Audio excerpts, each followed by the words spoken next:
നമസ്കാരം മക്കളെ, നമുക്ക് പഠിക്കാം. കഴിഞ്ഞ ക്ലാസ്സുകളിലായിട്ട് നമ്മൾ ചില്ലക്ഷരങ്ങളെ കുറിച്ചാണ് പഠിക്കുന്നത്. 2 ചില്ലക്ഷരങ്ങളാണ് നമ്മൾ പരിചയപ്പെട്ടത്. ആദ്യത്തെ അർ, രണ്ടാമത്തെ എൻ. ഇന്ന് മൂന്നാമത്തെ ചില്ലക്ഷരമായ എൽ ആണ് പഠിക്കുന്നത്. എൽ നമ്മൾ പഠിക്കുന്ന മൂന്നാമത്തെ ചില്ലക്ഷരമാണ് എൽ. ഇംഗ്ലീഷിലെ എൽ എന്ന അക്ഷരത്തിന്റെ അതേ ഉച്ചാരണം തന്നെയാണ് മലയാളത്തിലെ ചില്ലക്ഷരമായ എൽ എന്ന അക്ഷരത്തിനുമുള്ളത്. നമുക്ക് എൽ എന്ന അക്ഷരം പഠിക്കാം.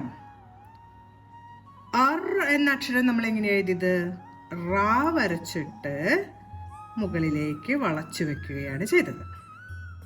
അതിനുശേഷം നമ്മൾ എൻ എന്ന ചില്ലക്ഷരമാണ് പഠിച്ചത്. എൻ എന്ന ചില്ലക്ഷരത്തിന് നാം ആദ്യം നായാണ് വരച്ചത്. അതിനുശേഷം മുകളിലേക്ക് ഇങ്ങനെ വളച്ചു വെച്ചു. അപ്പൊ അർ എൻ, ഇത് രണ്ടും നമ്മൾ പഠിച്ചു കഴിഞ്ഞു.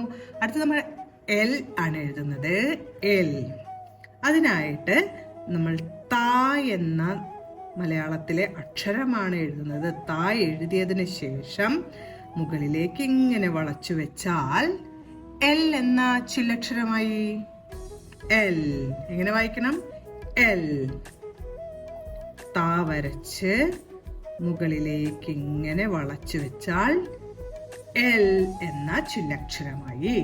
എൽ വരുന്ന വാക്കുകൾ എഴുതാം. ആദ്യം നമ്മൾ വിരൽ എന്നാണ് എഴുതുന്നത്. വാ എഴുതി ഇ എന്ന ചിഹ്നം ചേർത്തു, ഇയുടെ ചിഹ്നം ചേർത്തു. വാ എഴുതി ഇയുടെ ചിഹ്നം ചേർത്തപ്പോൾ വി എന്നായി അല്ലേ? വി ര എൽ, വിരൽ. വിരൽ, വിരൽ. അടുത്ത് നമുക്ക് പാൽ എന്ന് എഴുതാം. പാൽ.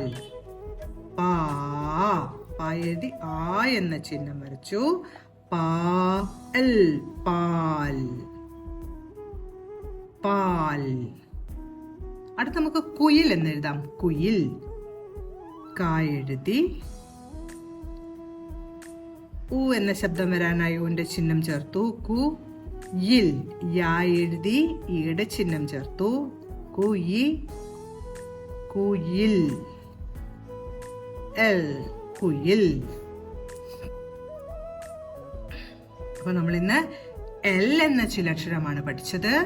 എൽ വരുന്ന വാക്കുകളായ വിരൽ, പാൽ, കുയിൽ, ഈ വാക്കുകളും പഠിച്ചു.